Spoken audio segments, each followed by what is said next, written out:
বন্ধুরা, আমি সুদীপ্ত চলে এসেছি আজকে নতুন একটা ভিডিও নিয়ে। তো বেসিক্যালি আজকে আমি এসেছি একটা অনুষ্ঠানে, এটা গণবিবাহ। RCI প্রেসিডেন্ট সাগরদা আমাকে এটা ইনভাইট করেছিল আসার জন্য। তো আমি এই জিনিস আগে কখনো দেখিনি বা এরকম ভালো কিছু কখনো সাক্ষী হয়নি। তো আমার খুব ভালো লাগছে জিনিসটা। তো ইচ্ছা হলো তোমাদের সঙ্গে জিনিসটা শেয়ার করি। তো তোমরা দেখো, এখানে 10 জনের আজকে বিয়ে হচ্ছে। এই পুরো অনুষ্ঠানটা চালাচ্ছে মা তারাসীতা ভক্তবৃন্দ বলে একটা সংস্থা।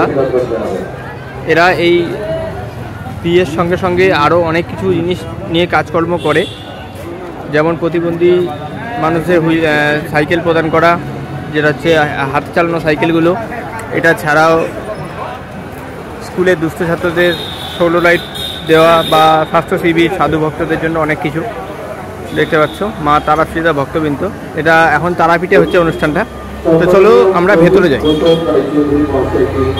নর্মালি একটা সাধারণ ফ্যামিলিতে বিয়ের জন্য যা যা লাগে বা মা তার মেয়েকে বা বাবা মা তার মেয়েকে বিয়ে দেওয়ার জন্য যা যা জিনিস দেয়, সমস্ত কিছু এনারা ব্যবস্থা করেছে। এখানে 10 জনের বিয়ে হচ্ছে। দেখো এখানে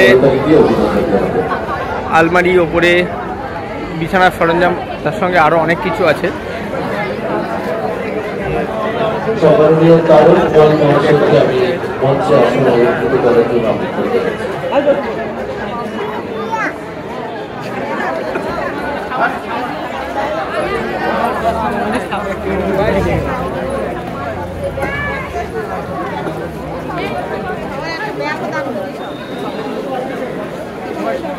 রাজ্যের আনাচে ছড়িয়ে থাকা বহু স্বেচ্ছাসেবী মানুষরা, যারা সমাজের কল্যাণের জন্য বারংবার এগিয়ে আসে, তারা এখানে সবাই মিলে একত্রে সহযোগিতায় এত সুন্দর একটা অনুষ্ঠান পরিচালনা করছেন।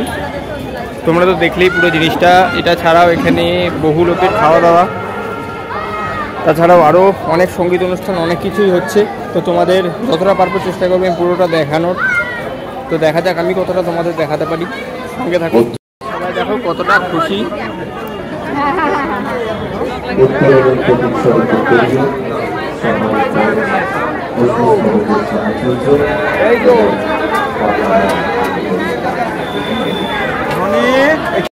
খাবার দাবারের জায়গা, মেবি পার্সেল সিস্টেমে খাবার দাবারের ব্যবস্থা করা হয়েছে এখানে।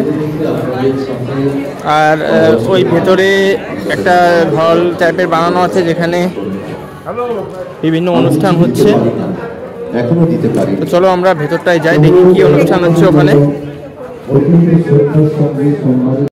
বিশিষ্ট মানুষজন, মঞ্চের সামনে বসে থাকা রামকৃষ্ণদা এবং সর্বোপরি তারাসীতা সমিতি এবং অবশ্যই আমাদের রক্তিমদা। এই যে একটা বিশাল কর্মকাণ্ড, সারাটা বছর শুধু এইটা নয়। আমি রক্তিমদা, যেদিন থেকে আমি রক্তিমদার সংস্পর্শে এসেছি, রক্তিমদা প্রত্যেকটা দিনই প্রায় আমাকে জানান কোথায় কি করছেন। তো পশ্চিমবাংলার বিভিন্ন জায়গায় কোথাও চশমা বিতরণ, কোথাও বস্ত্র বিতরণ, শীতবস্ত্র বিতরণ, কোথাও বা আমাদের এই ধরনের গণবিবাহের আয়োজন, কোথাও স্কুলের ছোট বাচ্চাদেরকে ব্যাগ বিতরণ। রক্তিমদার এই কর্মকাণ্ডের সঙ্গে যে আমরা সামান্য কোনো ভূমিকায় যে সামান্য হলেও যুক্ত হতে পারি, তার জন্য আমরা রক্তিমদা আমরা খুব গর্বিত এবং ধন্য। আপনি আমাদেরকে এই সুযোগটা করে দেওয়ার জন্য। সারা বছর ধরেই তো আমরা আমাদের নিজের কাজে ব্যস্ত হয়ে থাকি, প্রত্যেকেই আপন আপন নিজের ব্যস্ত জীবনে যে যা প্রফেশনে আছি যুক্ত হয়ে থাকি। কিন্তু এটা তো সত্যি কথা, আমরা সামাজিক জীব এবং আমরা মানুষের জন্য। আমরা যদি সামান্য কিছু করতে পারি কোথাও, তাহলে মনে যে তৃপ্তি পাই, সেটা অনেক কিছু নিজের জন্য করার থেকে অনেক বেশি। তাই আমি রক্তিমদাকে এবং তারাসীতা সমিতির সবাইকে অনেক ধন্যবাদ এবং জানাচ্ছি আপনাদের প্রচেষ্টা আরো ভালো হোক, আপনারা আরো এগিয়ে যান এবং আগামী দিনে যত সমস্যা আসুক আমরা আপনাদের পাশে থাকব। আপনাদের সকলকে আবেদন করব, এই সুস্থ সুন্দর চিন্তার পাশে থাকি। আমরা যতটুকু পারি মনের অন্তরের অন্তঃস্থল থেকে আমরা তাদের সহমর্মী হয়ে সাহায্য করব। ধন্যবাদ দাদা। আপনারা মঞ্চে বক্তব্য শুনলেন। আমি চেষ্টা করব এই সংস্থার কোনো একজনকে যদি পাই আমার সঙ্গে একটু কথা বলার জন্য। তো দেখা যাক, যদি পাই তোমাদের আরও ব্যাপারটা ক্লিয়ার করে বলতে পারবো। আর ভবিষ্যতে যাতে তোমরা এরকম মহৎ কাজের সঙ্গে জুড়তে পারো সেই তথ্য তোমাদের কাছে তুলে ধরার চেষ্টা করব। আমি দাদাকে পেয়েছি। আমি এই সংস্থাটা এখানে মা তারাপীঠা ভক্তবৃন্দ যে সংস্থাটা এখানে এত বড় অনুষ্ঠানটা অ্যারেঞ্জমেন্ট করেছে, সাহেব দাদাকে আমরা পেয়েছি।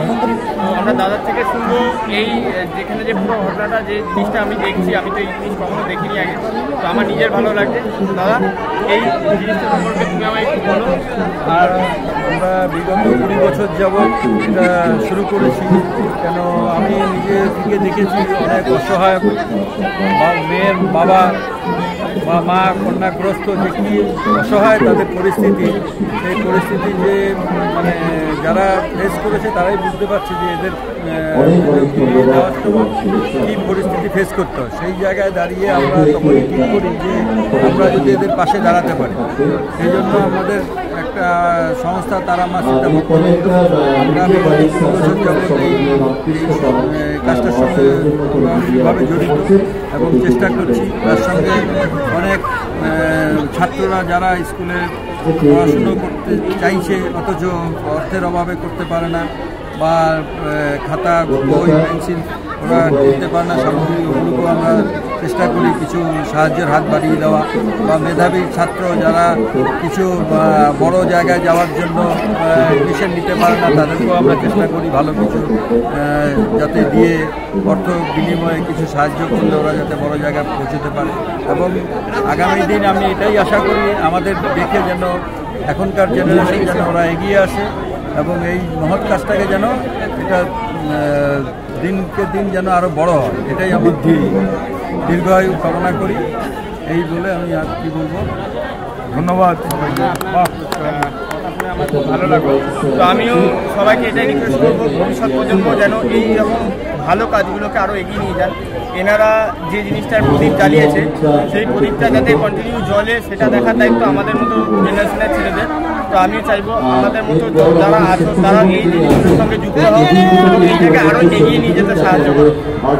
এবং স্বামী বিবেকানন্দর একটাই কথা মাথায় রাখেন যে মানব জন্ম যখন হয়েছে যেন সকলে একটা দাগ কেটে যাও, যেন আগামী প্রজন্ম যেন সেই দাগটাকে ফলো করতে পারে। এটা স্বামীজির কথা, এটাকে অক্ষরে অক্ষরে পালন করতে পারলে যেন।